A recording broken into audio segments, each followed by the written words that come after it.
പ്രതിപക്ഷ നേതാവിന്റെ സംസാരത്തിൽ തന്നെ മുഖ്യമന്ത്രിയും RSS നേതാക്കളും തമ്മിലുള്ള അവിശുദ്ധ ബന്ധമുണ്ട് എന്നതാണ് പ്രതിപക്ഷ നേതാവ് ഉന്നയിക്കുന്ന ആക്ഷേപം.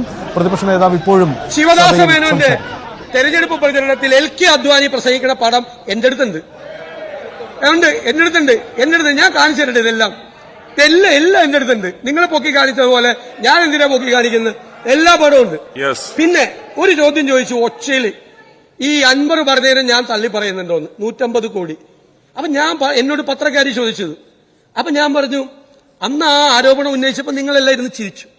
അപ്പൊ ഞാൻ പറഞ്ഞു, അന്ന് ഞാൻ അൻവറിനെതിരെ ഒന്നും പറഞ്ഞില്ല, അത് പോട്ടെ എന്ന് പറഞ്ഞു. ഞാനന്ന് മുഖ്യമന്ത്രിയുടെ മുഖത്ത് നോക്കി ഞാൻ ചോദിച്ചു, കരയണോ ഞാൻ ചിരിക്കണോ എന്ന് ചോദിച്ചു. കാരണം മുഖ്യമന്ത്രിയുടെ അനുവാദം ഇല്ലാതെ നിങ്ങളുടെ ഒരാള് പ്രതിപക്ഷ നേതാവിനെതിരായ ആരോപണം ഉന്നയിക്കുമോ?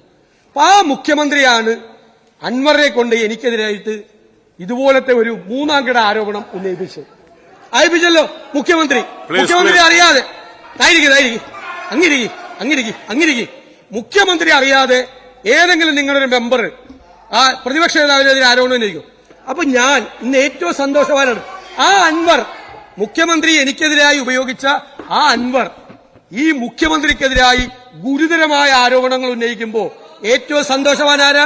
VD Satheesan sir. കാലത്തിന്റെ കാവ്യനീതിയാണത്, കാലത്തിന്റെ കാവ്യനീതി. ഈ മുഖ്യമന്ത്രിക്കെതിരായി സംസാരിച്ചില്ലേ?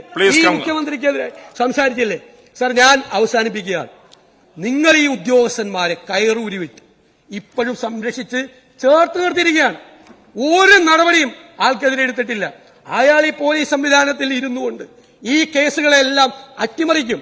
അന്വേഷണങ്ങൾ മുഴുവൻ പ്രഹസനമാണ് സാർ. അതുകൊണ്ട് ഇത് വളരെ ഗൗരവതരമായ, ഇത് നമ്മുടെ സംസ്ഥാനത്തെ ബാധിക്കുന്ന നിങ്ങളുടെ പൊയ്മുഖങ്ങളാണ് അരിഞ്ഞു വീണത്. നിങ്ങൾ RSS നേതാക്കന്മാരെ കാണാൻ ഈ ഉദ്യോഗസ്ഥന്മാരെ മുഴുവൻ നിങ്ങൾ വിട്ടു.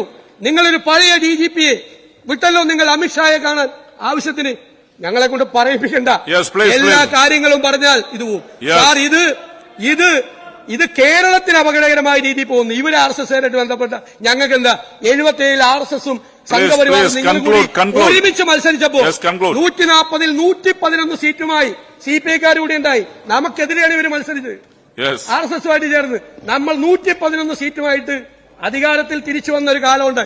നിങ്ങൾ RSS-ഉമായിട്ട് കൂടിയാലൊന്നും ഞങ്ങൾക്ക് പേടിയില്ല. പക്ഷെ കേരളത്തിന് ദോഷകരമായി ബാധിച്ചാൽ ഈ സംസ്ഥാനത്തെ രക്ഷിക്കാൻ ഞങ്ങൾ ഉണ്ടാകും എന്ന് ഞങ്ങൾ ഓർമ്മപ്പെടുത്തുന്നു.